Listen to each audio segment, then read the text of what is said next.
This world is a place where the blood of the meek is spilt, and the ones who drink it are the strong. In a dark forest, a single stag-like creature is feeding, and two men are on the hunt, an older one instructing the younger one to shoot like he was taught previously. His hand quivers as he pulls back the arrow, but suddenly, a loud thud permeates through the forest, causing the stag to flee. The man begins to cry out, as Yohan has just broken his very precious bow. Yohan scratches his head and notes that this thing snapped way too easily. Was it not because it was too old? The old man cries as he bought that brand new exactly 1 week ago. He knew it from the moment he said he wanted to learn hunting for no reason. He is a noble, so why does he insist on becoming such a lowly profession? He could have learned swordsmanship instead. Yohan tells him that swordsmanship doesn't make money until one gets hired. But whatever, they should move somewhere else. Deep in his thoughts, Yohan thinks that he needs money to survive in such a rotten and depressive world. His full name is Johann Aitz, birth name Kim Yohan. After dying in a tragic accident, he reincarnated in this world. Being reborn as a noble wasn't such a bad thing. However, right now, he's dead last when it comes to the family hierarchy. He will probably not inherit the name nor the wealth.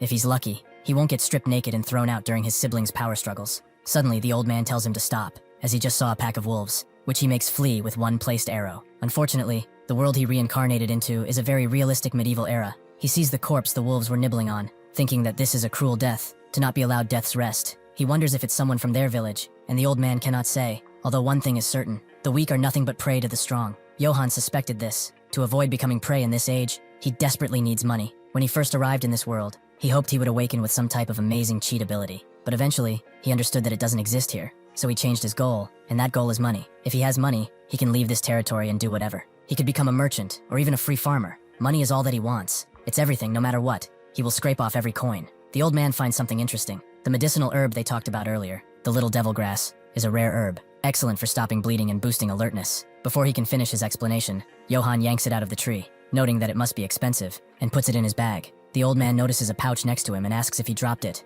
but Yohan says it is not his. Someone else must have dropped it. The old man thinks that's not possible. Nobody comes this deep in the forest except them. That's when he realizes, and a scream breaks out, someone pleading for anyone to help. They both rush to the scream and find a little girl climbing up in a tree, and below, a whole pack of hungry wolves. The old man recognizes that kid as Robert's daughter, Dell. Why is she so deep in the forest? The hungry wolves turn to them, and the old man thinks that there are way too many. They cannot handle this alone, so they should fall back and call someone else. Instead, Yohan just sprints forward, the old man telling him that it's far too dangerous. Those are not ordinary wolves. They are accustomed to the taste of human flesh. Yohan tells him it's fine. He will draw their attention while he rescues Dell. The old man can't believe this. Is he offering himself as bait just to save a mere commoner? It does seem that way. But he's actually doing this because he hit a jackpot. There are at least 10 wolves here. If he sells their pelts, he will make a fortune. He rushes in, screaming out heroically. But his swordsmanship is anything but heroic. The wolves charge in, one of them catching his blade, and clenching so hard that it shatters. The other one goes for his nape and manages to bite him roughly, the old man screaming out for him. At the same time, within the Aitz territory, the Baltroden village, the Aitz family's territorial inspection procession is passing through. The villagers are poor and dirty, malnourished, showing the inability of those who were supposed to rule them. The concubine, Madame Aitz, covers her nose. The first son, Philip Aitz, looks at the people, clearly saddened by their state. Finally, the lord of this territory, Johann Aitz, is drunk as always, and notes that it stinks. This countryside really is cursed. Philip approaches his father and notes that Yohan is nowhere to be seen. He can't believe he dares to be absent during the inspection. Shall he send soldiers to find him? Gesson tells him to forget it. Why waste time searching for a dimwit? If he dies somewhere like his wretched mother, what concern is he? Suddenly, he spots a pile of straw stacked at the village entrance and asks why it's there. The villagers apologize. Behind it are traces of Yohan's training. They covered them, as they looked unsightly. Since he is curious, Gesson takes a peek, but his eyes widen at what he sees. An entire field of trees punched into bits and pieces. The wolf that bit down on Yohan is confused. He didn't actually bite his nape, but his hand and his fangs cannot get through. Yohan expected this. Fighting with a sword really is not his style. He sends the wolf flying and notes that he will fight in his own way. This is survival of the fittest. To avoid becoming prey in this harsh era, he needs money. And to earn that money, what he needs most is strength. Strength overwhelming enough to transcend the limits of a human. The old man is shocked by what he is seeing. Yohan is sending the wolves flying and even ripping them apart with only his hands. He has never seen such strength, not even in the mightiest knights. When he first got here, he had no choice but to accept it. Life in this world was not easy. His brothers that were of a higher rank than him beat him constantly, showing off their status as they insulted him. Naturally, he began to understand just how merciless this world truly was. Even if he gets beaten to death like this, in the end, nobody will really care about it. The only person he could rely on was himself. And that's when he thought, what does he need to survive in a medieval world? Fortunately, he had one advantage over the people of this era. His past life as a modern student who studied endlessly for jobs and countless exams under his belt. Because of that, his brain held knowledge that medieval people could not even imagine. He decided to use that knowledge. He used exercise science and high-intensity training, crafted a perfectly balanced diet, and also made a training regimen based on modern exercise and practiced close combat martial arts. With this, his endless training accumulated, and after several years, he was strong enough to level a tree. With each training session, his body displayed even more strength. Whether this strength was a blessing or a new trial, nobody knew as time passed. Yohan finishes off the last of the wolves, and the old man picks up Del, who calls him Uncle Joseph. He turns to Yohan and notes that he was incredibly reckless. That was extremely dangerous. Even so, to think that he would step in front of flesh-hungry beasts without hesitation for the sake of a mere serf. He was moved by this action, and he expresses thanks on behalf of all the villagers. Seeing Yohan celebrate his plunder like a pirate, though, he retracts his statement. Yohan eventually turns to Del and asks if she's all right, and she thanks him for saving him. But before she can say more, her heart freezes, as she's the only one who sees what is behind them. They both turn around to find a gigantic, fiendish wolf standing over them. Joseph believes that a monster exists, and tells Yohan that they have to go. A beast of that nature requires an army to defeat. Yohan thought this world was just a normal, run-of-the-mill medieval world, but there were monsters here. He guesses this is their leader. He apologizes for killing all his underlings. Wolf pelts sell at a high price, so he hopes he understands. The beast growls at him, and Yohan can sense it. This thing is seeing him as prey. However, that doesn't matter to him. He dodges out of his bite and picks up a hard rock, throwing it directly at the eye of the beast, giving it a scar right on its right eye. Yohan didn't want to actually scratch its hide. The price will drop. Becoming increasingly annoyed, the beast lets out a blood-freezing howl. They all cover their ears, but even Yohan suddenly loses his strength and falls into unconsciousness. After a bit, he sees something, a burning field, and two warriors fighting, with one of them being decapitated. Suddenly he wakes up from this bad dream, but he doesn't remember what happened. What happened to that beast? Has it truly left? He sees that Joseph and the girl are safe too. He can't say for certain what actually happened, but monsters could appear again, so he'd better leave with this too. He wanted those wolf pelts, but it's best if he leaves. He walks through the forest under the full moon. He gets to the village, and sees that it's still bright. Maybe they are searching for Del. Even if he didn't mean to, he did save her. So maybe he gets some points from his father? Perhaps he will name him his successor after all? Yeah, no way would happen. But at least he should get appointed to the guards. He wouldn't have to worry about food anymore then. Suddenly he sees a torch, and a bunch of people in front of him, with Philip in the front. He demands to know where he has been. How dare he disappear on the day of their father's inspection? Yohan completely forgot that it was today, and his father calls him an insolent brat as he descends his horse with difficulty. Yohan tried to apologize, but his father told him to shut up. How dare he ignore him? He will crack open those insolent skulls of his for this disrespect. Yohan damns it all. He barely made it back alive, and now he has to listen to this crap? But perhaps he can make an opportunity out of this. He begins to use his technique, the ultra ass-kissing. He was not absent from the inspection on purpose. He was late because he was saving people from the forest. Del's father rushes out of the crowd to hug his daughter. He had been searching for her everywhere, and he's really glad that she's all right. Yohan asks them to listen. Del was surrounded by a dozen human-eating wolves in the forest. He fought to save the child, and he defeated the wolves. He was unable to participate in the inspection, but he believes he's done his duty as a son of this household. If he could forgive him just this one, he would continue to do his best, for the safety of the estate, and perhaps give him a guard position too. Yohan thinks that was perfect. He would have hired himself right there.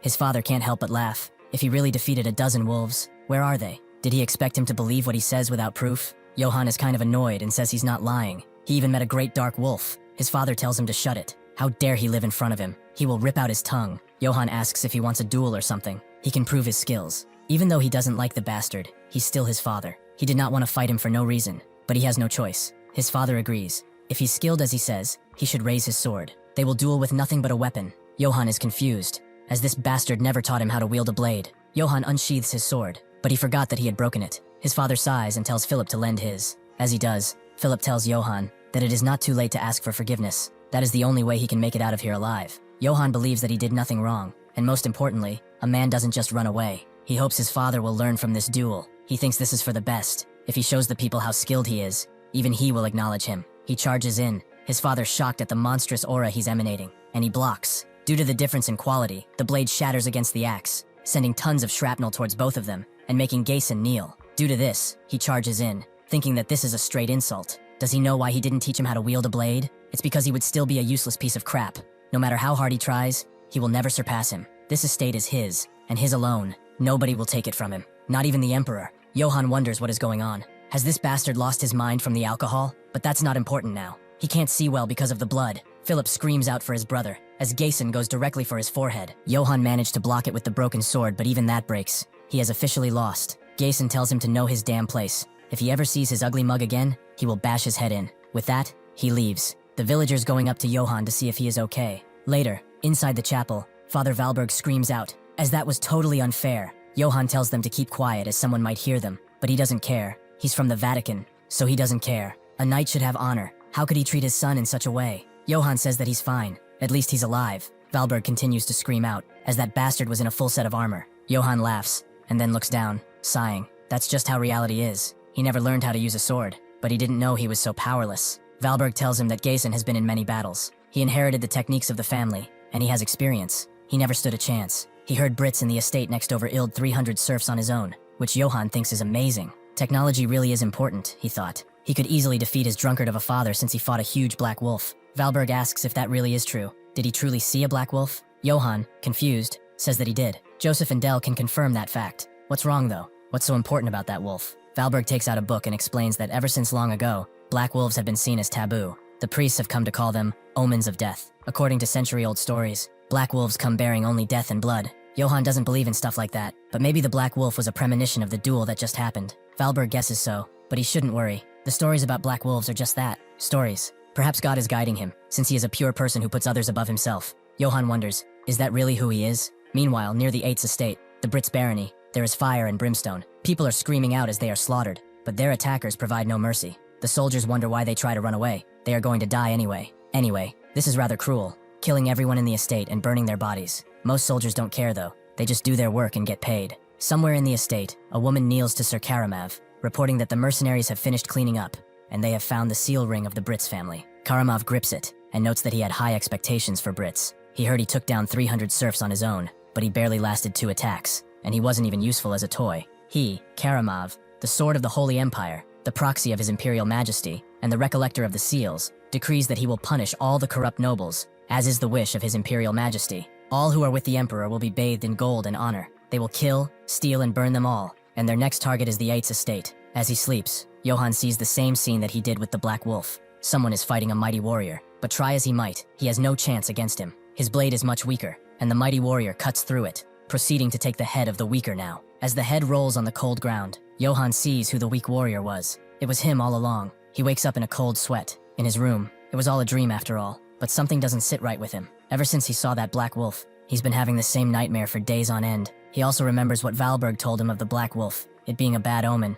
who brings only death. Surely though, that's just some stupid superstition. The priest said it's just a tale from a legend. It's not like he ever did anything bad or anything to the Black Wolf, right? That's when he remembers that he hurled a rock in his eye, making him sweat even more. But whatever happens, happens. He shouldn't just ruminate like this and go train. As the sun rises in the beautiful valley, Yohan continues his training, but he is interrupted by the second and third ranked sons. It seems he already forgotten what his father told him. If he doesn't want to die, he should hide away. Even after they beat him senseless, he crawls out again, barking like a dog who can't do anything. He's acting tough, like breaking a log is impressive, but that's just a lowly trick, as a lowborn like him couldn't possess any real strength. As he hears this, Yohan smiles and rips apart the tree he was beating, making the two shocked. He looks back and asks if they said anything. They should come closer and repeat it. They run off, promising to tell father everything, and Yohan wonders how they can live with so little thought. They ought to prepare to make a living. Whatever, he shouldn't worry about them and go back to training. Suddenly Philip arrives, noting that it's true their father has no intention of appointing him to any position. Yohan figured as much. He still didn't kill him,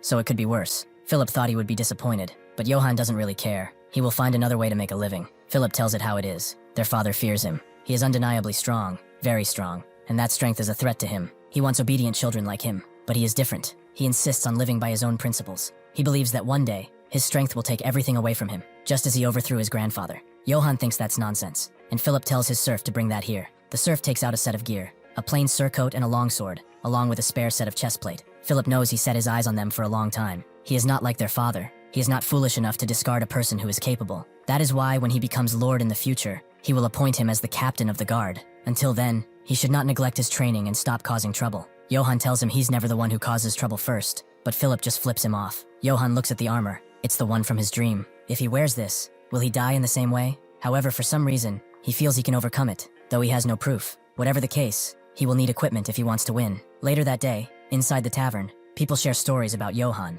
how he killed 50 wolves, how he's righteous and pure, the model of a true knight. They do believe he's more knightly than that fatty Gezin, with a stranger listening intently to all of this. One of them tells him to drink as much as he can muster today, as drinks are on him. He's giving out drinks because Yohan saved his daughter, like the righteous person that he is. The villagers ask who he is. They haven't seen him around. The person laughs. They were insulting their lord in front of a stranger, and it seems that they are not afraid of anything. He finds their story interesting, however, so he wants to know more about this Yohan of theirs. He skips happily through the town. Philip will appoint him guard captain after all. He's on the golden road. Suddenly he sees someone who is clearly drunk, and as a future captain, he cannot ignore a citizen. He closes in and notes that he will escort him home, as he will definitely catch a cold if he stays here. Suddenly, he feels something cold closing in, and a sharp blade is held against his neck, taking him by surprise. Yohan wonders who he is. An assassin sent by Gazin? If it were that, though, he would come to the end of it himself. Who is this madman? Philip wouldn't do this, right? He cannot even guess who he is. Yohan asks what he wants. Is it money? He will give him money. The assassin notes that he has more than enough of that. He just wants to ask him a question,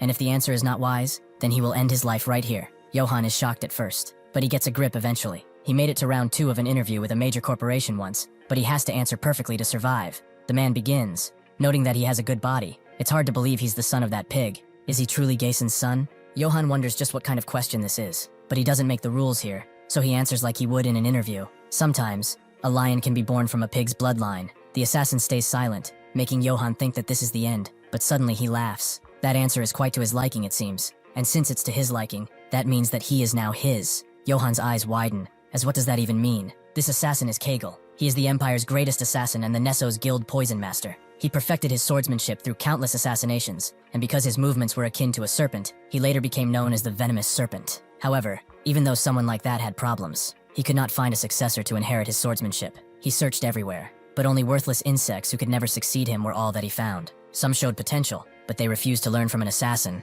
so he ended their lives. More than 30 heirs of knightly families died at his hand, all choosing death in the name of honor. Growing impatient, Kegel sought the Witch of the Empire, who told him that the disciple he seeks resides in Aitz Castle, a small, forgotten rural territory. He is one of the sons of that drunkard lord. Kegel didn't believe her at first. A gold coin could buy half of the land there. The witch told him to take his coin back if he did not like the answer, but he didn't want to incur the wrath of a witch, so he believed her. He wasted way too many years searching, and had no time left. But even as he set foot into the estate, doubt clung to him. He wondered if his successor would really be in a place like this. If he didn't like him, he would kill him on the spot. He introduces himself to Yohan, and tells him to choose, die here or learn his swordsmanship. These are the only 2 options. Yohan simply asks how much he needs to pay to learn such a thing. But just as seriously, Kegel says he doesn't take money. Yohan knows this only means one thing. This is all free. This is a once-in-a-lifetime jackpot. He immediately calls him master, and notes he's been waiting his entire life for someone like him. Kegel, still serious, tells him this is the swordsmanship of an assassin. Simply learning it will brand him as a disgrace, the same as any family. Yohan doesn't care in the slightest. He just wants to be taught. Kegel accepts, thinking that this is a first, and Yohan also notes that he mentioned he has coins. So if he learns well, could he get an allowance? Kegel doesn't know how to answer that. This brat really is something else. At the castle, Gasin leaves, since the inspection is done. Both the concubine and Philip say they will take care of the castle, causing them to bicker. The concubine notes that no matter how much he struggles, the castle will be hers, and Philip tells her he will be the next lord. Gasin is sick of them arguing all day, and tells them to do anything at this point. He doesn't care. Philip notes that Yohan has not returned. What should they do? Immediately, Gasin screams, telling him not to waste time on him. The death of a weakling is of no concern to him. Philip understands and apologizes, but thinks about Yohan, and wonders what he is doing. At the same time, near the forest, Kegel wants to see how skilled he is. Yohan asks to borrow a sword, as he breaks them often, and Kegel hands him one. This answer makes him think that Yohan is reckless. There isn't a single thing he likes about him. Maybe he should kill him now. They get ready to fight, but seeing his stance, Kegel wonders if he really is from a knightly family. He has to kill this one too.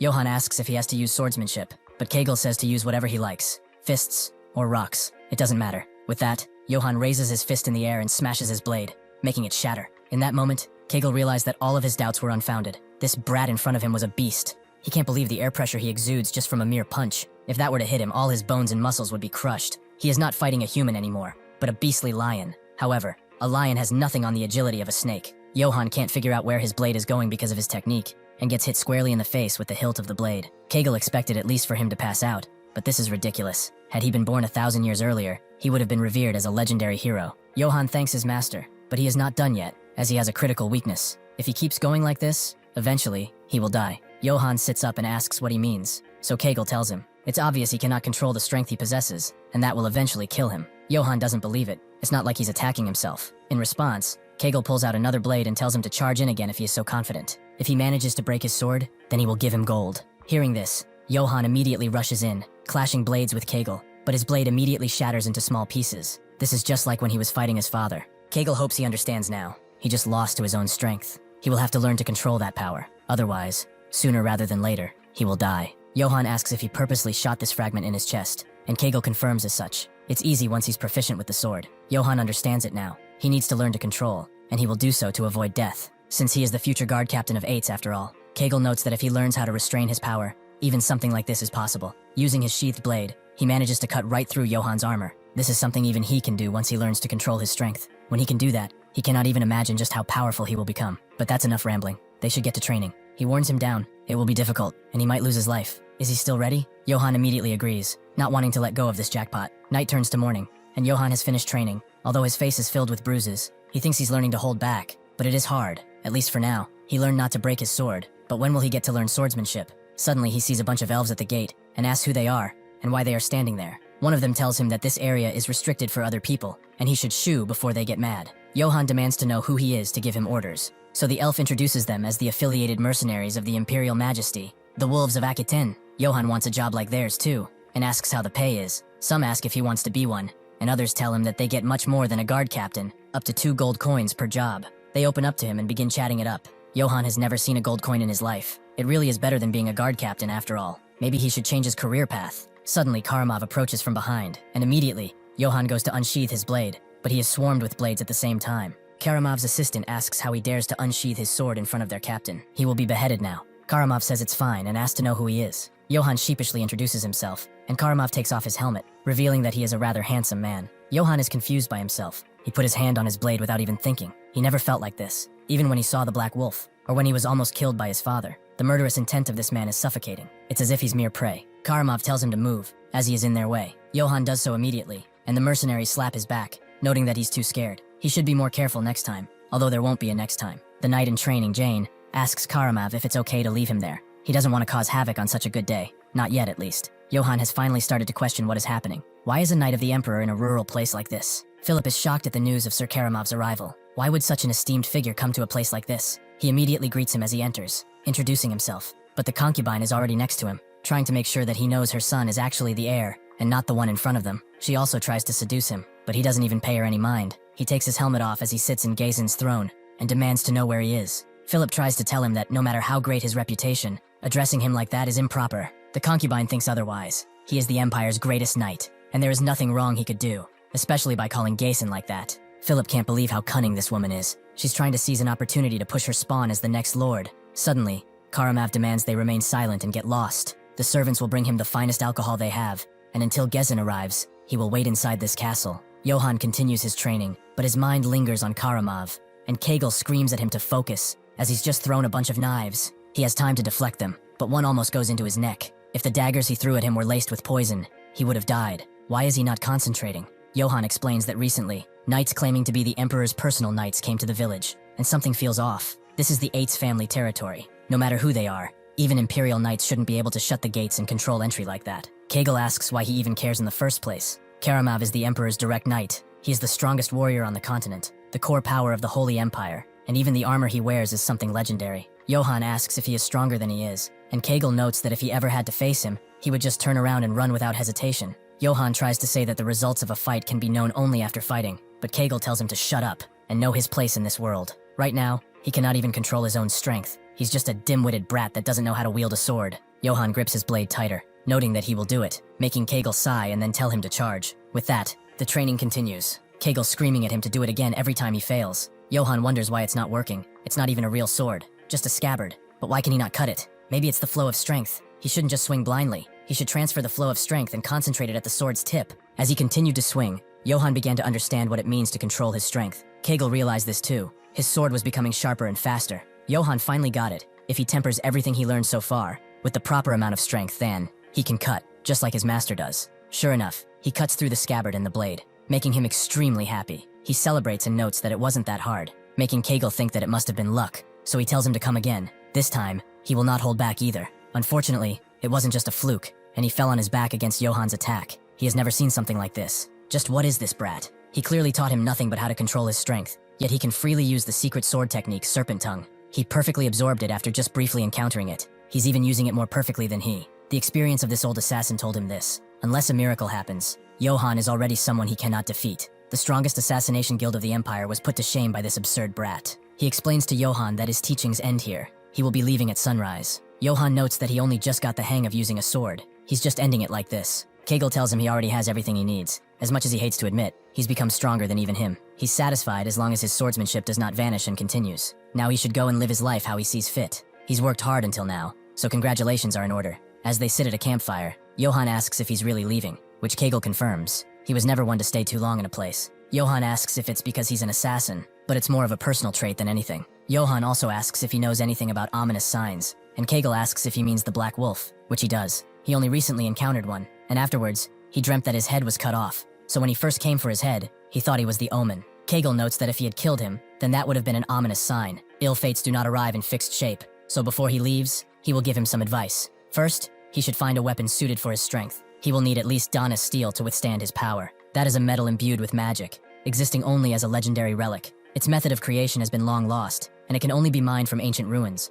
Because of that, weapons made from Danas are extremely rare. Only a few exist in the entire world. Yohan notes it must be expensive, and Kegel confirms as such. If he were to save his entire life, he couldn't afford it. Yohan asks why he recommended it, but Kegel just wanted to tell him to find a good weapon. Yohan asks if he's hiding his true intentions because he's an assassin, and Kegel denies it. Why bring up the profession in everything? Even its color is unusual for Dana's steel. If he ever sees someone wearing that, even from far away, he should just run. If he doesn't know his limits, he will not live long. Yohan will keep that in mind. But is he leaving now? Before doing so, Kegel leaves Yohan with one last piece of advice, which he should etch in his very soul. He should not fight opponents he cannot beat. If it's dangerous, he will run. If he must fight, he will use any means to kill the enemy without fail. If he follows this, he is unlikely to die, and he shouldn't, as now, his legacy rests upon his shoulders. Yohan does think on those words and memorizes them perfectly. He will follow them for as long as he lives. At the same moment, in the Aitz castle, the concubine asks how the wine tastes. Karamov notes it tastes like piss, and throws it into a nearby wall.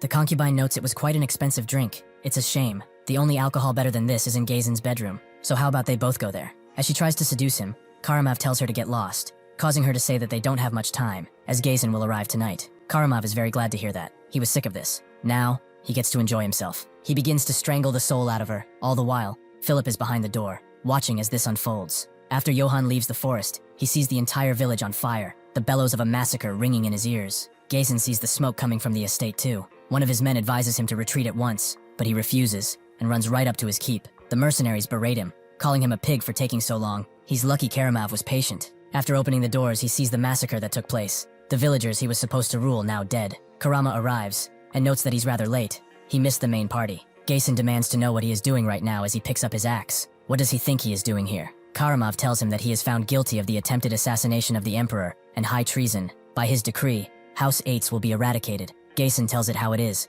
This is a fucking purge. He's pugning false charges on him to have a reason to kill him. He will not let him do as he pleases. Karamov slowly unsheathes his blade and tells his men to blow the horn, to retrieve the seal of the Aitz family, and purge everyone in this territory. They will erase this land from the map, all in the name of the emperor. At the now burned down church, one of the mercenaries calls Valberg a stupid bastard. Is it truly that hard to tell him where the bastard's son is hiding? Well, since he's a priest, he will send him to the god he adores so much. Before he can swing, Yohan comes from behind and annihilates him in a second. As he unties Valberg, he asks what happened, and Valberg doesn't know either. The Imperial troops are killing villagers on sight. It's possible that even Gazen has already been killed. That is not all, however. They are burning the entire village to wipe out any semblance of people. Yohan thinks he has to hurry back to the castle, but suddenly he hears a crying voice, and he knows whose it is. It's Del. He's glad to see her safe, but that's when he sees what she was crying about. Yohan's eyes begin to widen as he takes in what happened. All the villagers he knew, the ones who were kind and smiling, even though their lives never amounted to much. Hatred begins to form in his heart, and he tells Del to go to Valberg,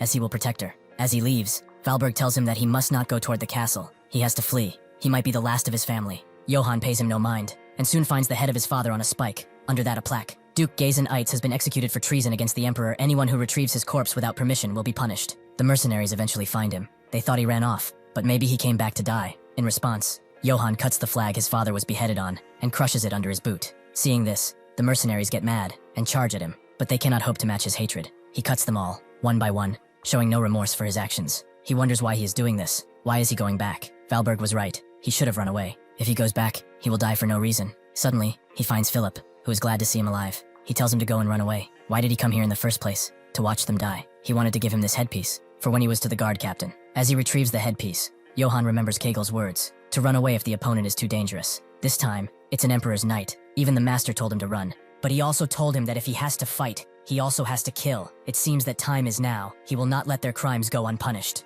He opens the doors to the castle, and before the mercenaries can even discern how he got here, he punches them all away. demanding that Karamov come out this instant. He is no longer afraid. Rage has overtaken all of his other emotions. Karamov is surprised he survived for so long. He's that bastard son, isn't he? Yohan is not in the mood to chat. He should just think of him as one pissed-off individual. Karamov notes he should have run. He would have been able to live, but he probably doesn't care about that anymore. Well, if he wishes to die, then he will indulge him. With that, Yohan charges in. They exchange blow after blow, but eventually Karamov cuts through Yohan's sword, who immediately retreats and picks up a new one. Karamov thinks this is fun. They continue this cycle a few times. Yohan's blades getting cut again and again, but Karamov can't seem to land a hit on him. He is quite an interesting person. He's far more than Brits ever would be. As Yohan throws a dead mercenary at him and he cuts it, Karamov thinks this is enjoyable. He wants even more of this. Yohan indulges him, and tempers his strength enough to actually cut through his armor, causing Karamov to recoil back. Did this bastard just cut through his Donna steel armor? His arms begin to shake as Yohan picks up another blade. This is impossible.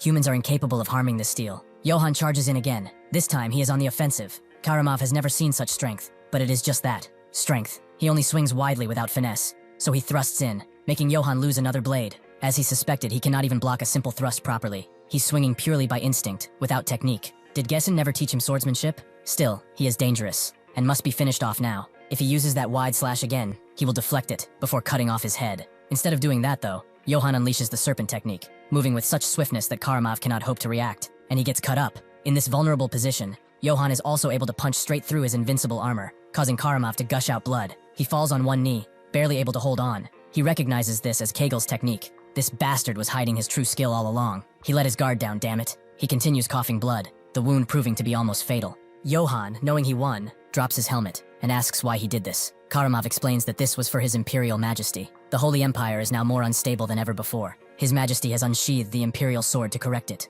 the sword known as Mavkara. As he coughs again, he begins to laugh, as he is moved. For decades he has crossed countless knights, but never has he encountered someone as strong as he. He should come with him to the Empire. His Majesty is in need of talent now. The endless gold he will be washed in will grant him glory. He will receive land, and His Majesty will appoint him as an Imperial Knight. He should become the Imperial Sword, the greatest honor there is. Yohan remains silent. He dreamed of endless gold, but it's strange. Now, for some reason, he feels nothing, so he refuses. He should go fuck himself with all that gold. Not only did he kill his family, but also innocent villagers, people who have done nothing wrong. Karamov can't believe it. He's rejecting his offer over some damn villagers? Who the hell cares about their deaths? What was his mother also a lowborn? They are all insects, weak vermin that could not defend themselves. It's the strong that drink the blood of the weak. That is the rule of this world. Yohan apologizes to his master, as it seems he cannot control his strength after all. He whacks Karamov across the head, before beginning to pummel him again and again. This is for the Emperor? The villagers' lives are worthless. What makes him so great? What gives him the right to judge who lives and dies?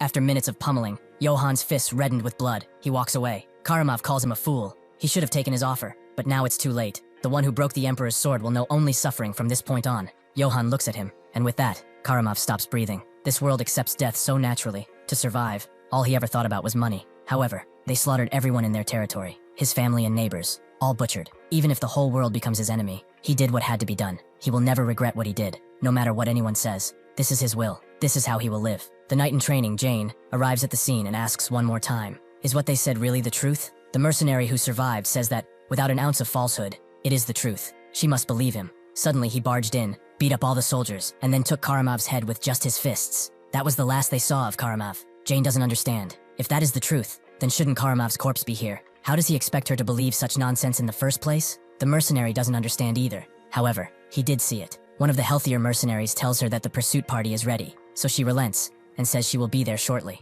After going out, she goes to the gathered troops and gives out one order: to hunt their attacker down and kill him. To kill Johann Aitz. He is a filthy traitor to his own bloodline, and the one suspected of murdering their Sir Karamov. They will hunt him down and bring him back to her no matter what. Johann continues fighting through mercenaries as he carries Karamov's body. Even with this limitation, he is still efficient with the blade. Jane continues. It is believed that he can tear through Danis's steel with ease. They should never face him on his own, and think of it as hunting a dragon. They will seal off every road around the territory, and drive him relentlessly, until he is exhausted. They must bring his head to the Majesty, no matter what. Before passing, Philip told Johann that about 500 paces northwest of the hunting grounds, he would find a stable, and there a warhorse he could flee on. Johann eventually arrives at the stable Philip mentioned, and he's exhausted. He really thought that this was the end. He thought hiding Karamov's corpse would stir up confusion, but the pursuit party caught up much faster than he expected. Still, since his armor served as a makeshift shield, he should probably keep carrying it until he's completely shaken them off. He opens the stable, and sure enough, he finds Gessen's warhorse,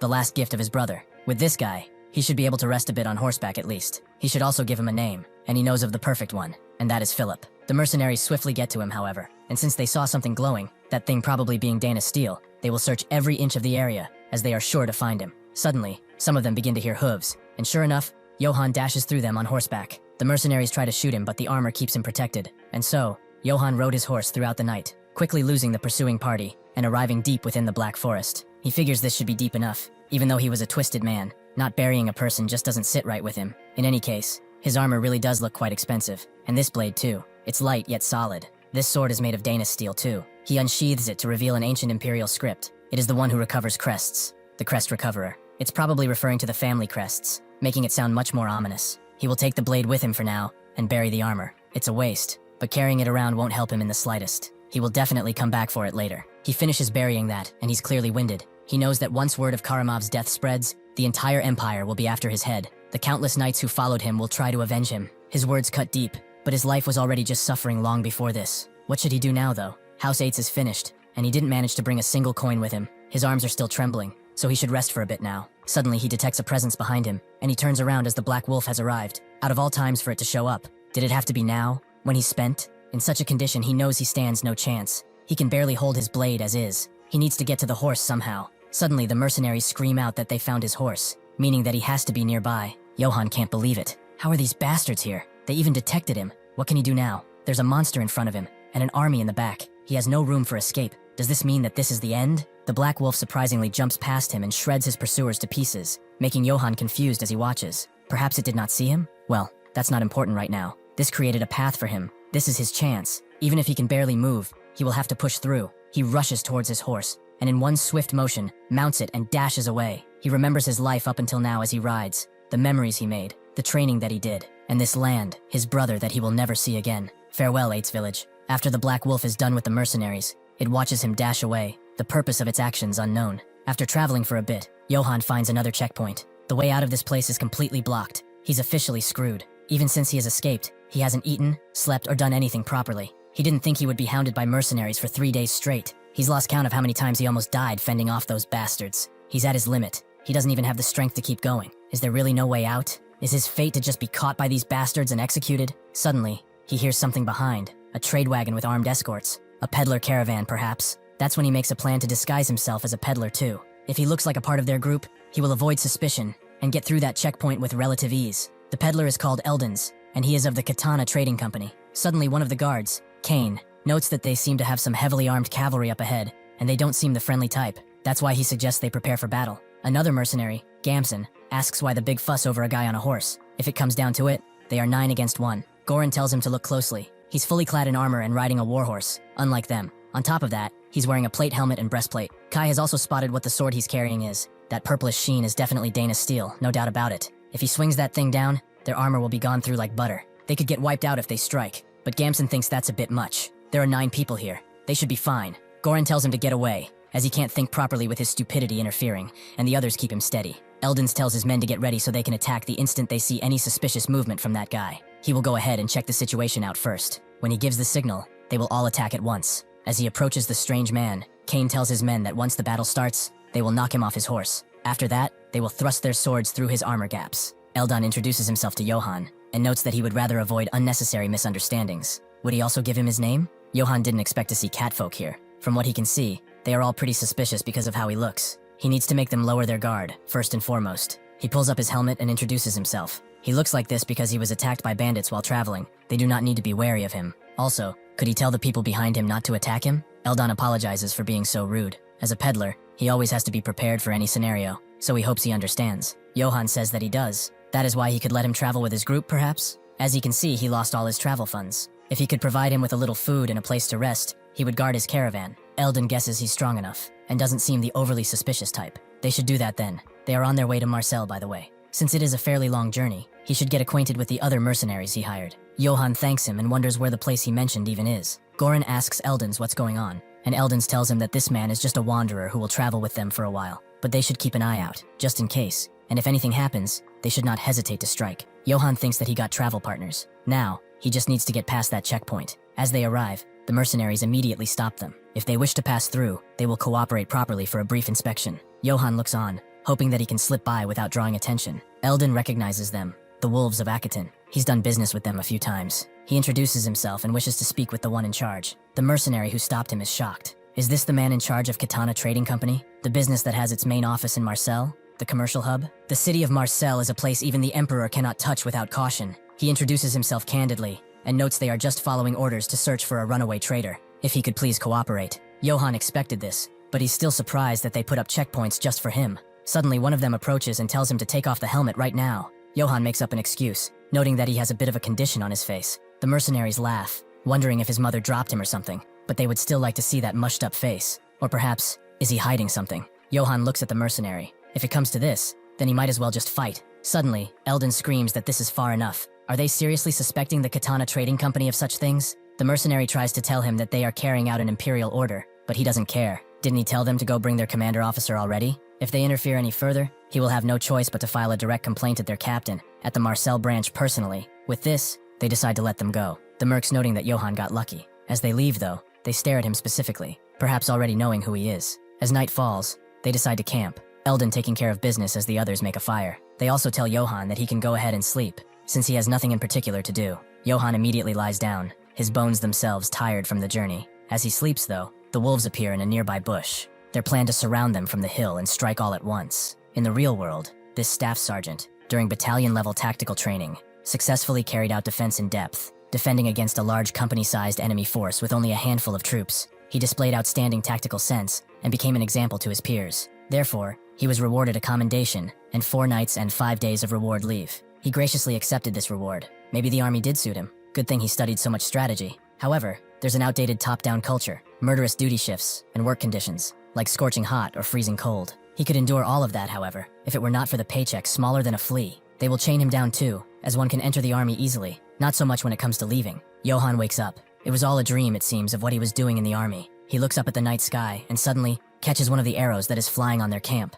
This is an attack. Those bastards are probably after him again. He thought he made it safely, but he has to warn the mercenaries first. He screams out that there's an enemy ambush, making all of them wake up at once. 5 minutes before the enemy alert, Gamson wondered why they were the only ones being worked to the bone. It's only fair to assign that cavalry to sentry duty too. Kai tells him to shut up. Is he telling him to trust some random guy they don't even know with guard duty? Has he not considered that once they fall asleep, that bastard could slit their throats? If he can't tell what actually matters and keep on being reckless, he won't be doing this kind of job for long, that's for sure. Gamson told him that he became a mercenary because he did not want to rot away in some backwater village, because he wanted to live like a real man. However, if he had known they were a bunch of idiots who can't do anything and freeze up against one armored guy, he wouldn't have joined in the first place. Kai asked if he really wanted to die at that moment, but before he could pull out his blade, they heard Yohan's screams. Immediately, Kai puts Gamson down as he defends them with the shield, but the rain of arrows suddenly stops. Before he can tell Gamson to call the others, he runs out, crying like a little girl. The others find him, and they are glad to see him alive. They wonder where Gamson is,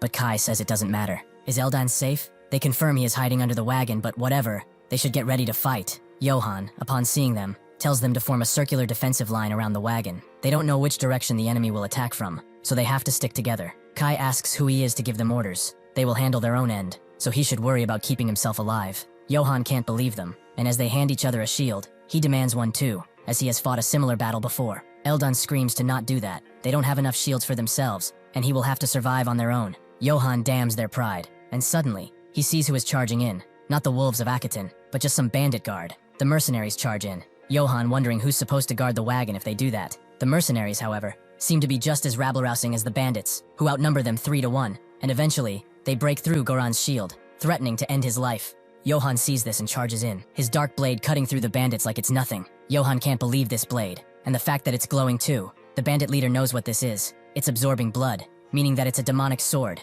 A peddler escort with a demonic sword? There is no way they can beat up something like that. Yohan, seeing an opportunity, introduces himself as Johann Aitz of House Yates. Who are they to attack him? Even the mercenaries are surprised he's a noble, and Yohan thinks it should be fine. He changed Aitz to Yates, so nobody figures it out. The bandits are shocked. They haven't heard of his house, but it's certainly not any run-of-the-mill one, since he has a demonic sword. Yohan asks one simple question. Will they surrender now, or will they meet their end by this accursed blade? Seeing that they have no real chance, the bandits all surrender. Yohan hid his blade and told Goran to bind them all. He may cut down anyone who dares to resist. After doing that, Goran asks Eldon what they should do about this noble. He thought he was just a wanderer with a good heart. There's no way he would hold a grudge because they treated him poorly, right? Eldon tells him they let him join when he asked. which must count for some goodwill. He will also smooth things over, so they should stay quiet. Eldon approaches, noting that he must have had a rather rough night. He helped protect the caravan. He's not sure how to repay him. If he knew he was a noble, he would have lent him a damn shield. Yohan asks what he's talking about, and is glad to see him safe.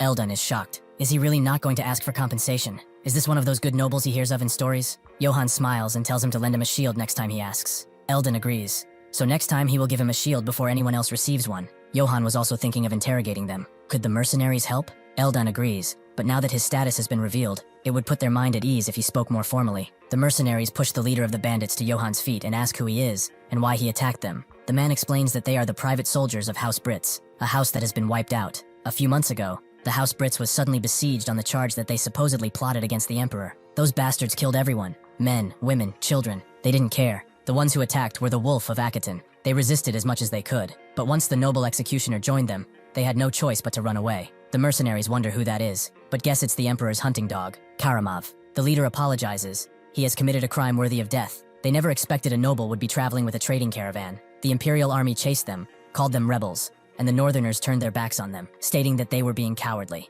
Although he cannot justify this banditry, they had to do something. Yohan asks them to answer truthfully. Did they attack for no other reason? The bandits deny it. The only reason they targeted this trading company caravan was because it's expensive. Eldon screams out that they are all bastards. Don't they know that delivery for trading companies is built on trust? Do they have any idea how much damage they suffer because of men like them? As the others calm down, Yohan thinks of this treason against the Emperor. When he fought Karamov, he said it was all for the Emperor too. Now he's starting to get it. There was never any treason against the Emperor. He just needed some pretext to purge the nobles, an excuse to unleash his hound on them. That for the Emperor stuff was all crap. That bastard deserves the most horrible death. These guys are just in a situation similar to his. They are victims of power, of circumstance. With that said, they indeed became bandits, so he's not really sure what to do with them. Kai asks him too. If he gives the order, they can beat the life out of them to spill more. Yohan denies that they have all the information they need. Suddenly, Gamson arrives and says that they should beat them to death, but Kai deflects his mace. They all surrendered to Yohan. They do not have any right to punish them, especially not him, who abandoned his comrades and ran away. He agrees, and the bandit leader begs to spare his men. They will never do anything bad again. They just want this mercy. Only once. Kai notes that if he says the word, they will be executed on the spot. As the sun rises, Yohan tells the mercenaries to disarm and let them go. As they look at him, Gamson asks if he's letting these lowlives live just like that, but Yohan tells him to listen carefully. He understands their circumstances. They probably have not done any work other than wielding weapons. But even so, robbing caravans is not acceptable. He too only learned skills to survive. Eldon is even more surprised, a noble learning skills. Yohan tells them to look at these men next to him. Do they think these people refrain from banditry because they do not know how to steal? Kai notes that he's only here because Goran pays well. Yohan is letting them live, so they should learn skills and find another way to make a living. As they leave, the men all bow, vowing to never forget this kindness. Yohan notes they should get going. He doesn't want to get dragged into something like this again anytime soon. On the horizon, the Black Wolf looks on, seemingly following Yohan and his exploits with great interest. Before heading to Marcel, Yohan's group decided to stop by a small place known as Rutskbeck village to rest a while, as they were all winded, especially Yohan. The village chief is informed that the caravan arrived, and Eldon greets him warmly, while the village chief invites him warmly, asking if something happened on the way here. Eldon tells him all about the bandit gang that attacked them. Ever since the Emperor went crazy, the bandits have become more and more prevalent. The chief tells him to watch it. If an Imperial faction insider heard him, he would be in trouble. Eldon laughs it off, and notes that they were able to transport the goods safely. It's all thanks to the noble who traveled with them. The chief had an encounter with a noble too some few weeks ago, but it turned out to be a nobody pretending to be one, so he beat him and chased him out. Eldon laughs, as he's still acting recklessly despite his old age. Well, he doesn't need to worry. This noble is brave and uptight. Even after he protected them, he didn't ask for any reward. The chief can't believe something like that. But this old fox is not the type to lie. With bandits everywhere these days, simply having a knight stay here would benefit the entire village. This is a true statement in this era, as a proper knight is strong enough to slaughter an entire warband, making them a great help for public safety. This is perfect timing since he's here. How about he stays a few weeks and gets some true rest? He said himself that bandits are getting out of hand.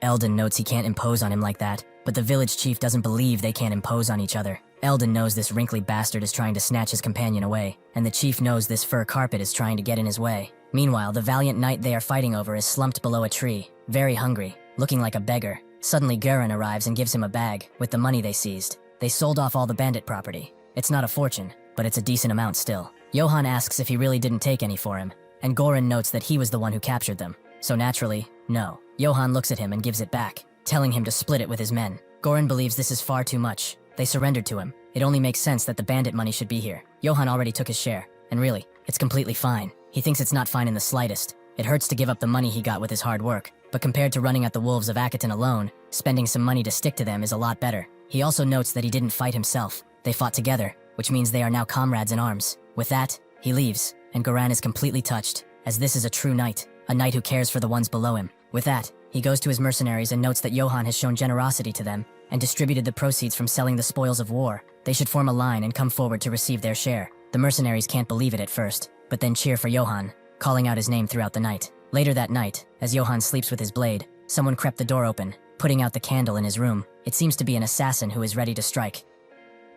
The night before this attack, when Goran handed the coin to everyone, Yohan heard everyone scream his name. This was good. They are satisfied with that small amount of money. He kept all the expensive silver coins and still earned their goodwill, so he came out in the end. Suddenly a villager popped up in his face, calling him by his name. He is the noble who came with Eldon, right? He was there to take him to his room, as the Katana Trading Company had already paid for all the expenses. Yohan thought this was Eldon paying him back, in his own way, but this is perfect. With that, he let the old villager lead the way. Meanwhile, Gamson was screaming, demanding to know why he was the only one who got nothing. Goran did not want to hear it. He hid while everyone else fought, so he would not get a cent. Gamson couldn't believe they left him out for such a petty reason, and that's when he saw Yohan and his blade. That surely must cost a lot of money, right? When he got to his room, the first thing Yohan did was get into a bath, which he thoroughly enjoyed. Although he never expected a soft bed and a warm bath, such simple things, to make him so happy. He did not know it would be this hard to live as a wanderer without a roof. Back then, he didn't realize what a luxury it was to even be able to sleep on that old bed of his. Even though he was born a noble, he thought life was hard.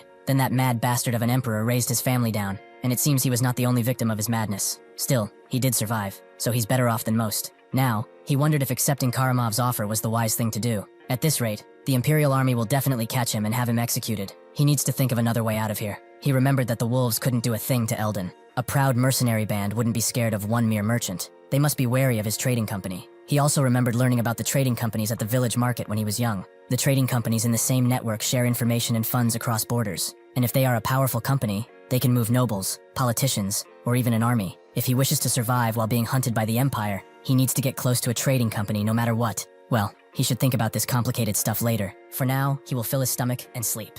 After doing that, that's when the thief came into his room. He reached for his blade and grabbed it. But Yohan wakes up. They really never get tired of this, huh? He should answer him, though. Is he one of Karamov's lackeys? The thief screams out, demanding to be let go. But Yohan soon has him through the door and drags him back in for some important questions. He realized far too late that the man he had decided to steal from was not human. 5 minutes before this, as the innkeeper was having a big old snooze, Goran and a young man from the village, Pra, were climbing up the stairs. Goran asked if it's okay to leave this to that guy, and Pra confirms as such. He knows how strong and quick he is. He brought a dagger and a mask, too. There's no way that Vulin will get caught. Pel should also be stealing the horse right about now, if he won't take any time to admire it. However, is that noble sword really worth it? Gamson told him, if he's ever seen a sword slice a person clean in half, he saw that thing do just that. A sword with that kind of power cannot be cheap, and that knight is nothing without it. That's when they turned the corner, and saw Velen being dragged into the room while screaming. Pra asks Gamson what is going on, and Gamson immediately bolts and tells him to do the same if he wants to live. They are screwed. He can tell just by his gut feeling that something is incredibly wrong.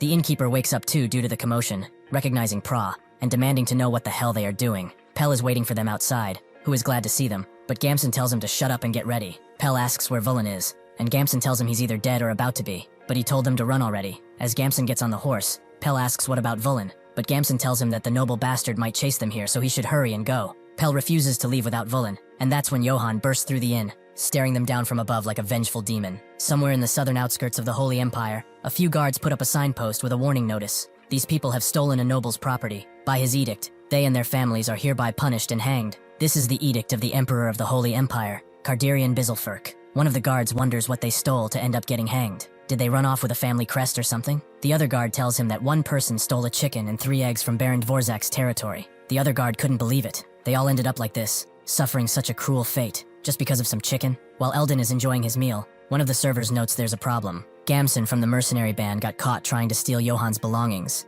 Eldon immediately chokes and acts surprised, but then sits back down. He was hoping to talk to Yohan about traveling with them up to Marseille too. He calmed himself, and told the server to tell the others to capture Gamson post-haste. The rest of them will act as if they have nothing to do with it. The server is surprised by how calm he is. The Katana Trading Company is not prestigious for nothing after all. Eldon knows that nerves won't do him any good in this situation. He experienced a lot to get to where he currently is, and he will get through this. He will not die over something like this. He should think of a way to deal with that noble, though, just in case. As the village meeting comes to an end, a young man rushes in, explaining that the troublemakers of the village got caught trying to steal the noble's belongings. The village chief smashed the table, and the young man asked what they should do. The village chief told him there's one thing to do: gather tribute to offer to that noble. They will throw in one of the slaves they've been holding at the village, too. Additionally, they should prepare to execute the troublemakers in front of the noble. They all rejected the idea, as those kids were their own. He shouldn't decide their fate like that. The village chief immediately smashed his chair down, demanding to know if they were so fucking stupid as to not understand the situation.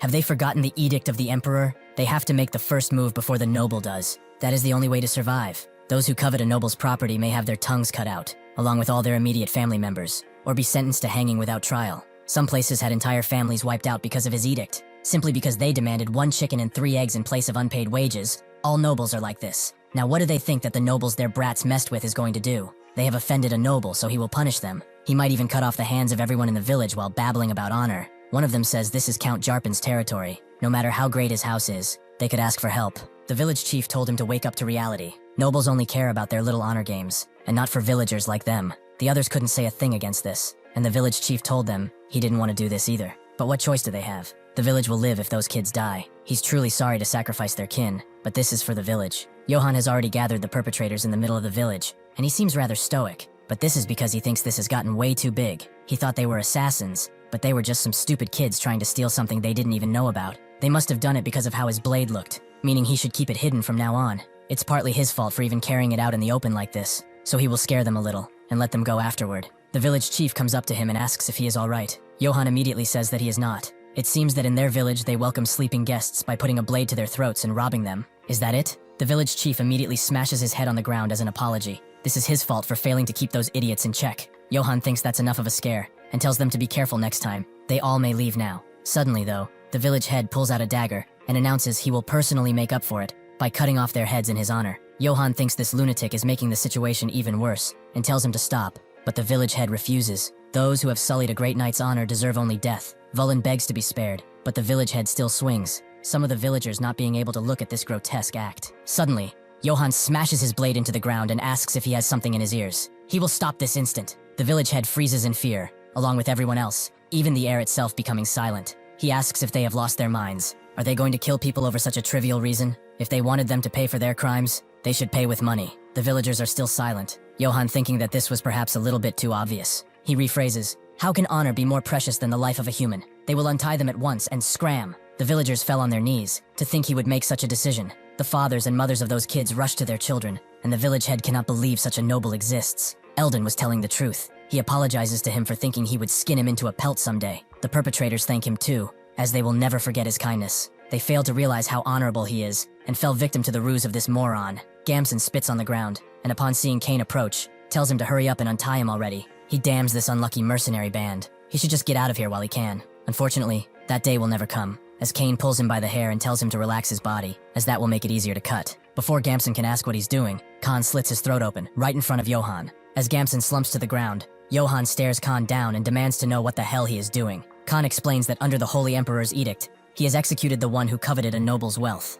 Yohan notes he didn't take his word seriously then. He's sure he said he wouldn't have to see their blood, did he not? Khan tells him that even mercenaries like them have honors and rules they must uphold, as dirty as their profession is. Gamson's cowardly actions trampled on both his and their honor. He was protecting their way of life. He points the hilt of his blade toward him. If he still believes he defied his authority, then he should punish him, as he will accept it with grace. Yohan is a bit shocked by this action, but Khan is right. Mercenaries do have honor too. He is just trying to protect that with his life. He seems to put his hand on the blade, making everyone freeze for a moment, but Yohan then releases it. Honestly, he failed to consider his position in all of this. He apologizes. The others can't believe it, and even Khan, a noble, is apologizing to him. Yohan tells him to put that dagger away though. Khan understands and thanks him for his consideration. After retreating, Goran asks why the hell he decided to do something so reckless as standing up to a noble, and Khan tells him that if he thinks of doing something like this again, he should kick his ass. Eldon can barely hold his excitement in. He is so noble. He is different. He's an upright and brave noble, yet he is not authoritarian, like the others. How can someone like him exist in this world? If he introduces him to the Katana Trading Company, his reputation will skyrocket,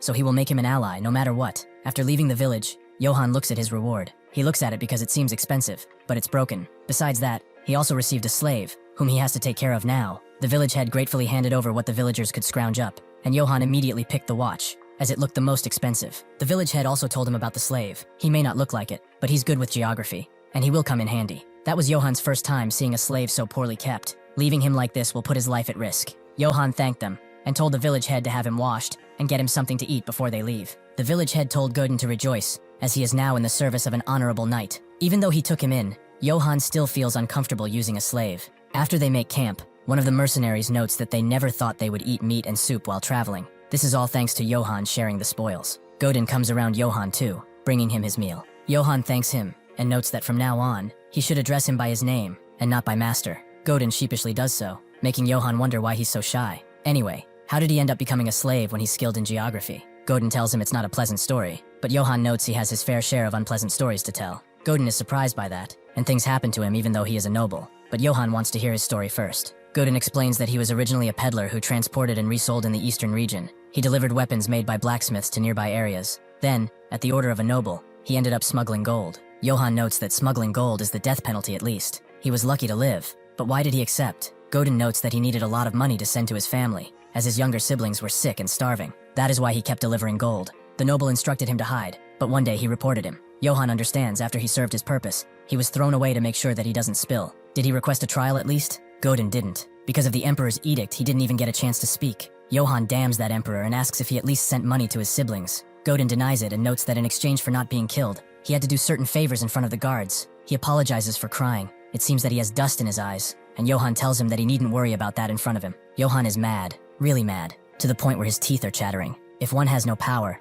they will get exploited like a criminal, as if it's everyday life. On top of that, nobody can stand up to the noble's atrocities either. Not the House Brit's private soldiers, who survived by robbing, and not the people of Rutzbeck, who were driven so far that they resorted to sacrificing their own. Not even Godin, who became a slave. He thinks he's incredibly pitiful, but he also does not have the right or time to worry about others. He is being chased by the Emperor's army now, and his life could end at any point. He calls Godin, and notes that they are now comrades, so he shouldn't die. They will survive and live together. Suddenly, one of the mercenaries notes that a monster has appeared nearby, and so he gets up to check it out. Godin was touched by his words, as he never heard those words before. Khan and Goran are already at where the monster is. It's too dark to see clearly, but there is definitely a monster there. Yohan stands up and tells them to put their weapons away, as they are in no danger. Yohan notes that he will go take a look, making Khan wonder if he will be alright. No matter how brave a knight he is, fighting monsters requires special skills. Even if they lure it into a really prepared trap and fight, they might still not win against such a thing. Goran notes that, unfortunately, their mission is to protect Eldon first and foremost. They cannot take on any risk like this. Yohan has felt this aura before, a familiar pressure that makes a person's heart freeze, and those red eyes that permeate through the darkness. It's the Black Wolf of Ill Omen. It is most definitely him. Last time he saw him, he attacked the wolves of Akaton, and not him. Even though it could charge at him and kill him without making as much of a sound, he knows it won't attack. Yohan tells the beast to come out, and it does so. Did he really follow him? Well, he should thank him for the last time. He survived because of that. Goran wonders if Yohan knows how to handle beasts, and Khan is not really sure. He has never seen something like this in his entire life of adventuring. The wolf smells Yohan a bit before chomping down on his head, but not with any force, just playfully. Yohan tells them not to be so startled. Before he can tell them who he is, Eldon says it's the Guide of Dawn, isn't it? Yohan asks what that means, and Eldon explains that in the Eastern Empire, there's an old song that goes something along these lines. In the age of great war, on a moonlit night, a warrior gave the wolf a name, the Guide of Dawn. The wolf who received a name bowed its head to the warrior, the Guide of Dawn. Its blue eyes shone in the darkness. When everyone saw the wolf running in front of the battlefield, they all shouted, "The Guide of Dawn." At the end of the war that tore the continent apart, the warrior brought about peace, and met his end as a hero. The Black Wolf wept sorrowfully for 3 days and 3 nights at his side, and it set off on a journey to wherever order and heroes were needed. He is the Guide of Dawn. Yohan thinks he's mistaking it for something else, as this is the Black Wolf of Ill Omen. Eldon explains that the Guide of Dawn originates in Eastern Empire folklore. As it passed down through the south, some details were distorted. The Guide of Dawn punishes evil and submits to a hero. That is a line from an old Eastern Empire text. Yohan wonders if it really is that kind of being, and Eldon asks if he can pet it just once. Yohan tells him to do it, but immediately the wolf growls at him. Perhaps it would be better if he did not do that. Eldon thinks it's only gentle with Yohan. But wait, he's sure Eastern Empire folklore had a passage that went, if one gives a name of this divine beast, it will become his vassal. But is this backwater southerner the legendary hero? But that can't be it. Still, he asks Yohan if he has given him a name yet. Yohan says he hasn't. He never really got the chance. Eldon tells him to do it now. If the legend is true, then something incredible will happen. Yohan wonders though, what name should he give him? Eldon suggests Katana, but Yohan doesn't know about that one. But hold on, the last time he saw it was when he buried Karamov, right? In that case, he will be named Karamov. Eldon is shocked by that name, and suddenly the beast begins to change from its dangerous-looking red hue to a divine and honorable blue. Yohan is left speechless, as now, he has turned into the Guide of Dawn, Karamov. He goes toward his new master, and Yohan notes he will count on him. It seems that Eldon was right. This thing really is astonishing. However, Eldon is now on his knees. Everything is exactly as it's described in the folklore. It's his first time seeing a scene from myth like this. He's respected him from the first moment he saw him. He protected them from the bandits, showed mercy to his enemies, and forgave them with honor. He pays his respect to the one chosen by the Eastern Divine Beast, the hero of troubled times. Everyone gasps at this revelation. Is Yohan really the hero of troubled times? He sighs and apologizes, but he is not the kind of hero he thinks he is. He's just a wanderer from an insignificant house, worried about how to make a living. On top of that, he's being hunted after beating Karamov to death. He apologizes for disappointing him. Eldon says it's no problem, but in any case, may he have permission to introduce him to the Marcel Trading Company so he can at least repay him. Yohan notes he said something about Marcel when they first met too, but what kind of place is it, as he has never heard of it in his life? Eldon explains that Marcel is famous as a free trade city. In this region, all cities must first pass through it. More than anything though, it's one of the few cities the Emperor dares not reach. Yohan can't ignore his kindness then, and will go with him. He is doing it because naturally the Emperor can't reach it. Plus, trade seems to be active around there. If everything goes well, maybe he can start over as a merchant. Eldon escorts him back to camp while singing that folklore, making Yohan hope no weird rumors spread around the trading company about him being a hero or whatever. But that title, the hero of troubled times, it does have a nice ring to it. But whether it's in his past life or not, he's still nothing but a wanderer, struggling to keep his life intact. He remembers Karamov's words again, but it's not like life before he died was real easy either.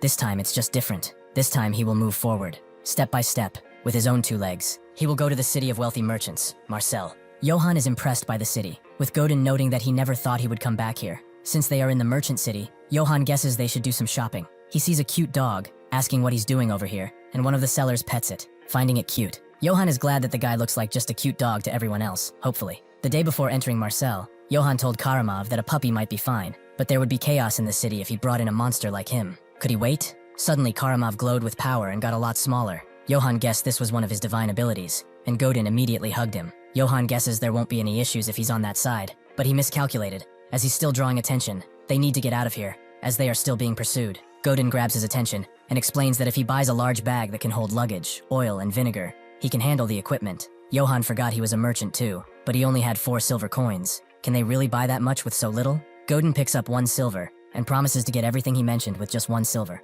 Yohan laughs and tells him not overdo it, not really believing that he will achieve his objective. However, 50 minutes later, Godin comes back with everything. Firstly, they bought his tactical bag and Godin's large backpack. This will make storage easier. Godin then used his incredible gift to sell the shattered helm for a high price. He even got a mace thrown in. Now that he does not have to keep showing that cursed blade, he's safer. On top of that, after buying vinegar and oil, they even had change left. Somehow they ended up with more money than before. If he can sell a broken helm for that much, how much would Karama's equipment be worth? If he goes back for it later, he will definitely sell it. Yohan tells Godin that he looks quite happy doing familiar work. He guesses that he liked his old job. Godin admits he missed this life. He became a slave, not knowing if he would survive the next day, and living in constant fear and despair. But now that he has met him, he feels like he's returned to his life from back when he was a merchant. So that's why he's so thankful. Even if he had not been a slave, he would have liked to adventure with him. Yohan is glad. He will be counting on him from now on too. Well, they should get to exploring Marcel too. Yohan, who has only known hardship, is finally experiencing a happiness that far surpasses the life of a wanderer after arriving in Marcel. He's eating some ribs, which do not even compare to the old jerky he ate,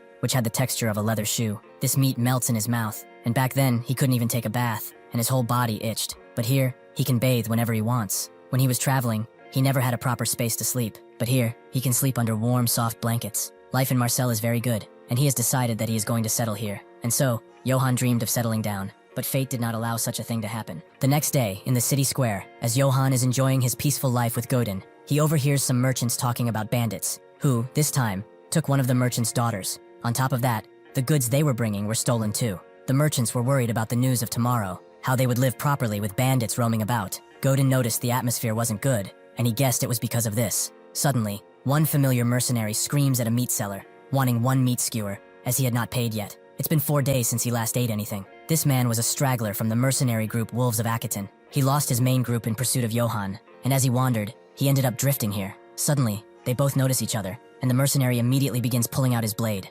Yohan wonders if they really tracked him all the way to Marcel. This is really bad. Nothing good will come of fighting right now. Still, the mercenary charges in, but someone else cuts his head off instantly. The man thought he was a bandit, but it's just a robber. With the current security being so terrible, all kinds of freaks are crawling out. Brazil asks Yohan if he is hurt anywhere, and Godin says that they are not. The man tells them to watch themselves out here and rushes out. A few minutes pass, and the same man screams out at the citizens of Marseille. They should not worry. He is the captain of the Oak Tree Mercenaries, Brazil. He assures them that the 500-strong Oak Tree Mercenaries will wipe out the bandits and make this city safe again. Godin is impressed that he's seeing them in person, and Yohan asks if they are that famous. He confirms that the Oak Tree Mercenaries are one of the top mercenary groups in the Empire. They are probably here for the bandits. They must have been hired to wipe them all out. Yohan thinks that if that man had not helped him, he might have been exposed. If that happened, there is no way he could have stayed here any longer. With the Empire hunting him, as Karamov said, he should get a grip, as he is still fighting. The only way he can survive is by building a good relationship with the Katana Trading Company, as not even the Emperor dares to touch him. Fortunately, Eldon already thinks of him highly, so he got a chance to interact with them. But what if his identity is revealed before that? Would they still protect him if they learned that the Empire is after him? Not really. If he's exposed before he gets a good relationship with them, he will no doubt die. His goal is clear. He needs to go to the Katana Trading Company and get protection from the Empire. So until he gains the company's trust, his identity must not be revealed. Suddenly, someone asks if he is Yohan, and she introduces herself as an exclusive maid of the Katana Trading Company, Ibelka. She heard of his exploits, and they were impressed, so they would like to form a close bond with him in his house. If he is not busy, could he come with her to the Katana Trading Company? They go there, and Godin stays outside with Karamov. Yohan is glad he finally made it. This place could change his life, so he hopes the talks go well. A person comes from behind, noting that she heard of his exploits from Elden. She would like to formally introduce herself. She is Eon, the branch manager of the Katana Trading Company's Marseille branch. Yohan introduces himself too, and Eon notes they should talk over a cup of this. This tea is a trade good brought from the Mediterranean. Yohan thinks this is straight coffee, but thanks her nevertheless. He notes it has a wonderful aroma. Is it perhaps made by roasting fruit seeds and brewing them?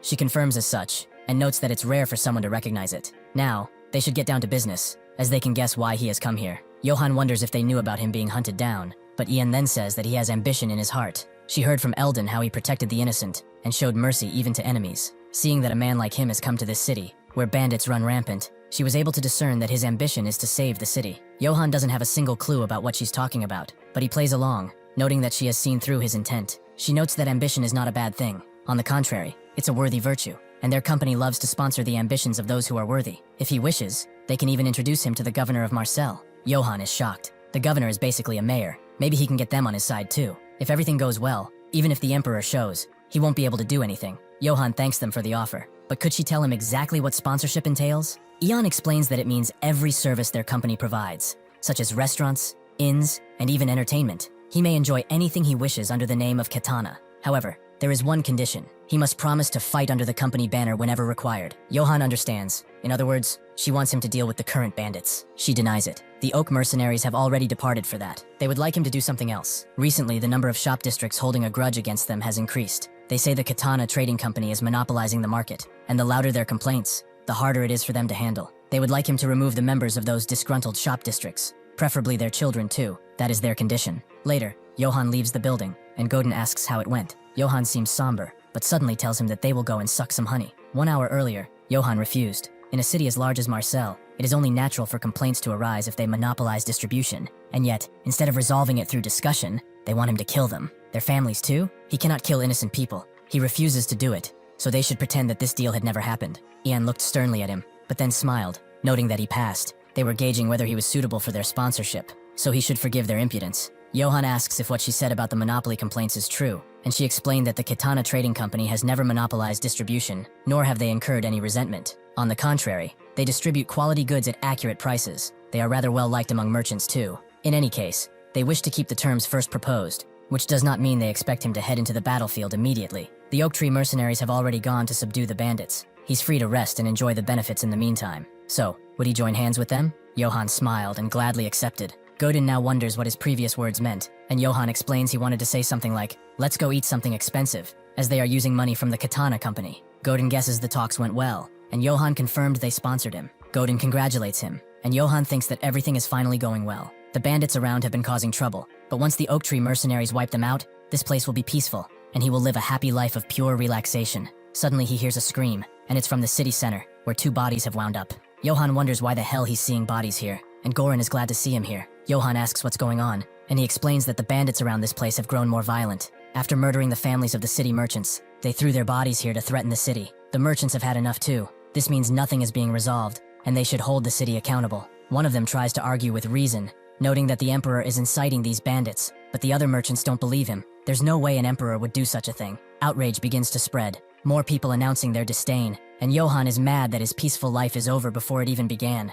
Those bandits are running it all. What are the mercenaries even doing? Inside the Katana branch, Yohan is informed about what is happening, but she already knows, though she does not know what the Oak Tree mercenaries are doing. The maid noticed that they tried contacting them, but they could not reach them. The liaison's corpse was found near the forest outside Marseille yesterday, in horrible condition. Yohan thinks that the mercenaries have a military strength compared to a city. They are one of the top mercenary groups too, and they cannot be defeated by a simple bandit gang. They must immediately bring Swetelga, the mage of the Ifeil River, as they must find out whether they really were taken down. The prophet puts his hand in the river, and notes that Katana has it all wrong. Searching for the mercenaries will not change their fate. He also sees Yohan, the man who killed the Emperor's personal hunting dog. He's now hiding inside this city, eh? However, things will not go the way he thinks they will. Eventually, Swetelga arrives at the branch, and the maid invites him inside. He notices that she sounds thankful, and yet she sends someone who drives the carriage like a maniac. The maid apologizes and rushes to bring Yohan, but he says it's fine. If it were that urgent, she would have come on her own. She tries to say otherwise, but he will not repeat himself, so she guides him to a place to sit down.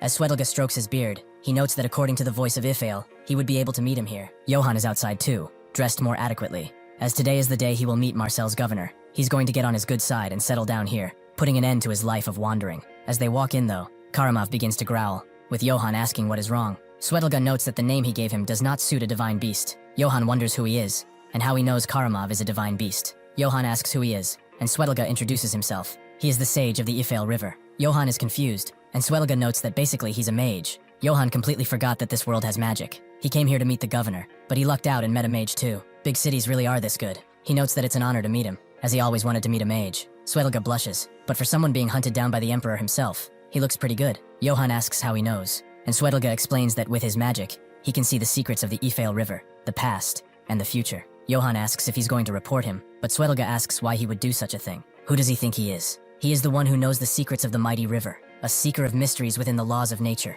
He has not the slightest interest in political squabbles. Only the voice of the Ifeil River moves him. Moreover, if he had intended to report him, he would have done so in secret. Why would he babble about it in front of him? Yohan thinks he is right, but if that's the case, he notes that he would like to hear more about magic from him. Swetelga has never met such a man. A normal knight would call him cowardly, who does not know honor, but this knight is lit up over magic. Yohan asks how magic is used. Is it something just anyone can do? This is his chance to learn magic and turn into a magic swordsman. If he becomes one, his chances will definitely go up. Swetelga agrees. It's because of fate that they met, and it's not like he can't tell him about it. However, telling him outright would be too boring. So if he wins even a single round in a game with him, he will teach him. Yohan asks what they will play, chess or arm wrestling. Swetelga notes that he would have a clear advantage if they were to play that, and the game of kings is fun, but it cannot compare to the game of gods. Naturally, the game he is talking about is Go. Swetelga tells him to sit down. He knows it looks complicated, but he will go easy on him. Yohan thinks he's lucky. He actually won a 4th Dan Go tournament before, so he is confident in his skills. He does not know how good this old man is, but he can beat him. With this, the true battle begins. A battle of wits, rather than blades. 50 minutes later, Yohan seems tired, but immediately Swetelga asks him to let him take back a few moves. Yohan denies his requests, as he has taken back his move 5 times already. Swetelga smashes the Go table. How is he slaying in the game of gods? Is this truly his first time playing? Even the Sultan of the Eastern Empire could not surpass him. Yohan notes that it's because he taught him so well. Swetelga asks for one more game. If he loses again, he will give him a gift that will help him. Yohan agrees, if he insists. So how many handicap stones should he give him? Swetelga asks for 3, and so they begin playing again. As they play, he asks Yohan why he's so interested in magic if he is of noble birth. Yohan notes that he already knows the Emperor wants him dead. Wouldn't it be better to have more tools at his disposal? Swetelga notes that if he wishes to use it for combat, they can stop here, as the knowledge he can offer is nothing of the sort. Yohan asks if magic really can't be used in combat, and Swetelga indulges him, since he did promise him. He heard of those who applied it to combat, but he should listen very carefully. What people commonly call mages mainly discover the mysteries of nature. Some discover them in wind, some in fire, and some even in some of sulfur.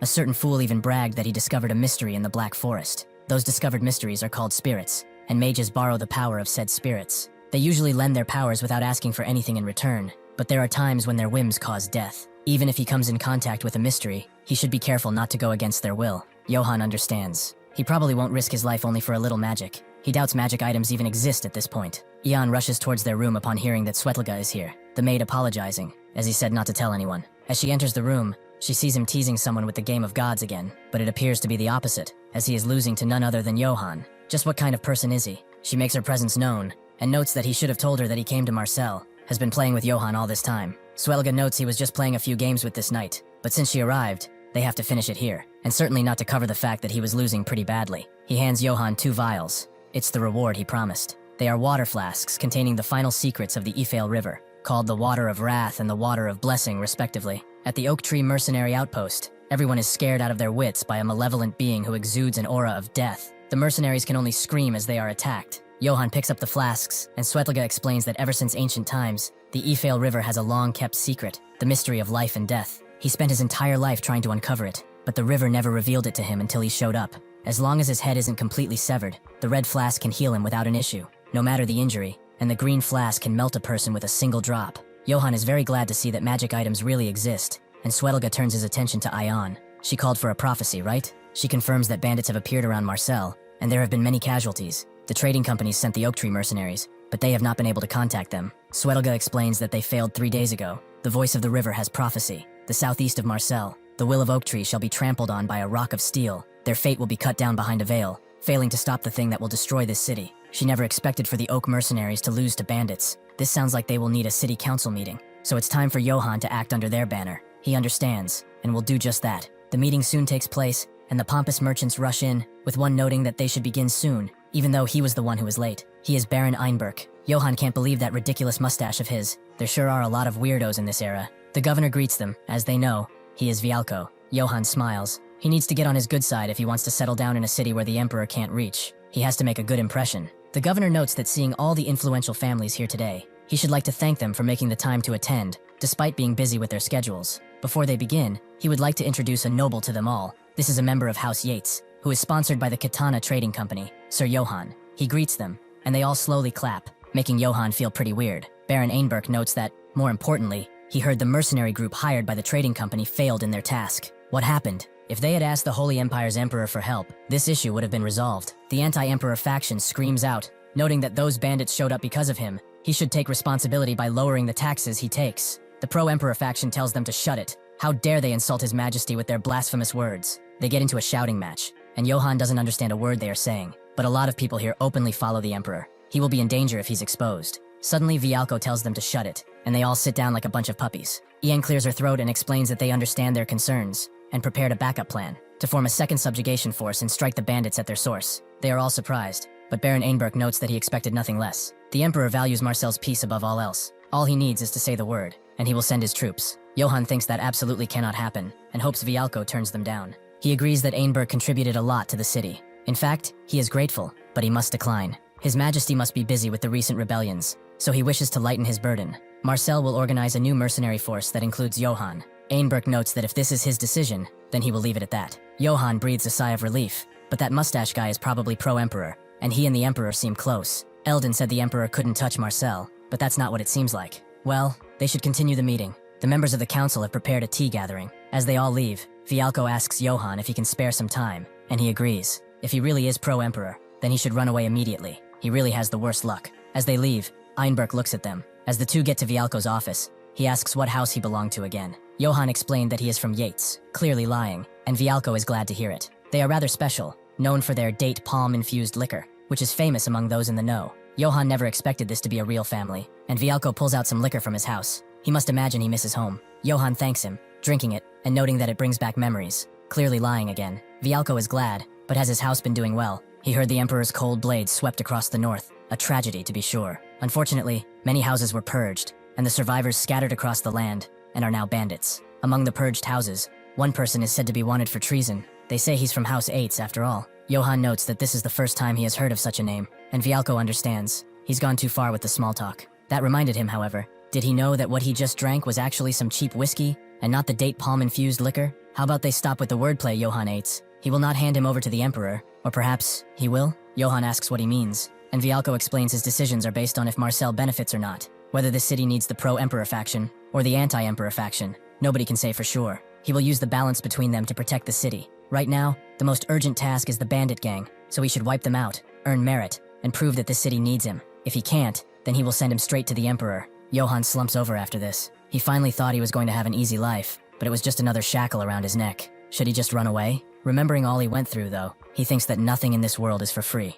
If that's how it is, he will get in that bastard's good graces. Godin notes that the subjugation force is coming. The men Vialko gathered for him, the Red Iron Mercenaries, the St. Iena Monastery, and even St. Galanto. Godin thinks this is amazing. He cannot believe such big shots are gathered in one place. They are all well known around here. While the St. Galanto Monastery is a male-centered order of holy knights, famous for alchemy, the St. Iena Monastery is a female-centered one, said to be powerful enough to hunt trolls. The Red Iron mercenaries are siege masters. As dwarves, they value honor and are loyal, but they are also open-minded. The Knights of Count Bartok are coming too. They are elves from Irangs renowned for their skill. Johann notes that elves are rude as hell, which makes Godin laugh. Johann thinks this is enough, so he should take a look at the people he will fight alongside. The first to show is the Red Iron captain, Kumal, with Eon thanking him for answering the call. This is the knight of the trading company who will be fighting with them. Johann greets him courteously, but Kumal tells him to speak casually. Johann notes he cannot do such a thing as captain of the force. Does he not need to uphold his pride in front of the men? Kumal notes that he is thoughtful, but even if he speaks casually, nobody will doubt his authority. Johann will take him up on that then. With that, he asks how the Holy Knight will be moving, with both leaders noting that they will move with his men. This is St. Iena Monastery's Vanguard Commander Vilya, and the St. Galanto Monastery Vanguard Commander, Agante. Kumal offers his thanks for their consideration. Johann thinks that this dwarf is pretty decent. He doesn't get why the subjugation captain has to ask for consent over command authority, but he likes him. The knights arrive too, asking why they gathered so many troops. They alone will suffice. This is the leader knight of Bartok, Gustav. Laurent and Leon agree. Gustav notes that he heard Johann is from a house, and Johann confirms as such, saying that he is from House Yates. Gustav says he hasn't heard of it, and since they are unimportant, he will not give them orders. And Gustav also digs into Kumal, noting that they will not be taking orders from him. He also orders Johann to prepare a grand send-off feast in the name of Gustav. Johann now understands why the dwarf asked about command authority, but still, with their lineup, they should be able to wipe out the bandits, even if those elf bastards are just obnoxious. This battle might go well. Suddenly, the maid comes to Eon and whispers something, causing her to go to Johann and say that someone wishes to meet him. He asks if it's Vialko, but judging by her reaction, it clearly isn't. The night before the second bandit subjugation force departs, in the open field near the Marcel, the knights drink and eat like there's no tomorrow, and cheer for the death of their enemies. In the etiquette of this world's nobility, refusing a drink can be taken as an insult, because it implies they do not trust the other party. Johann arrives at the person who wanted to meet him, seeing the alcohol, making him wonder if nobles just like to drink all day. Well, at least it's not that cheap whiskey Vialko used to test him. Just thinking about that gave him a headache. The noble notes that he's the noble marching out tomorrow to wipe out the bandits. Is it the reason money? Johann asks who he is to ask such rude questions without revealing his face, and so the cloak falls. It's Baron Einberg, a loyal subject of the Emperor. He may not know, but Marcel claims neutrality, yet in principle, it behaves like an anti-Emperor faction. Does he understand why he sought him out? Johann still doesn't. He is not good with complicated things. Einberg thought he would say so, but he should listen well, as he will give him a life lesson. Merchants only require two things: profit and strength. If the Katana Trading Company is backing him, that means he is their strength, someone who knows of battle. Johann asks why he thinks that, and Einberg thought about his name. He looked into it, and could not find his house. Though House Aitz, which does sound familiar, exists, it was wiped out because of treason.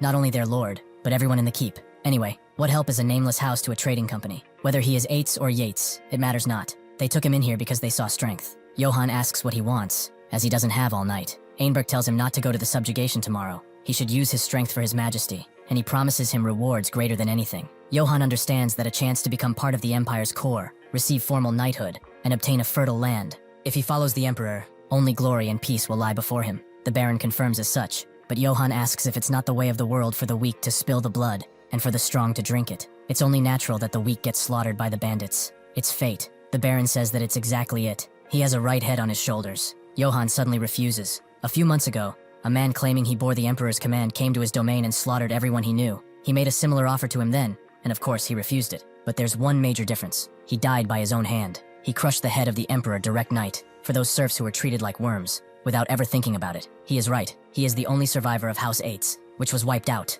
He takes the cup and drinks the wine poured for him, and the Baron asks why he would do something so foolish. Johann grips the cup and smashes it into the table. He will wipe out the bandits by himself. Not for the Emperor. Not for this fucking city either. Since he gave him a life lesson, he will give him a piece of advice too. It's in his best interest not to tell anyone what he heard tonight. As if he does not heed this warning, it won't be just the table he crushes next time they meet. He rushes out, mad and annoyed that he dared to offer him something like this. Suddenly, his heart is burning, and he cannot breathe. Soon, blood comes out of his mouth, as it was nothing else but poison that he drank. He falls to the ground, slowly dying as the poison begins to take hold. Baron Einberg twirls his mustache, as no matter what, tonight, victory is his, and nobody else's. Thank you for watching. See you next time.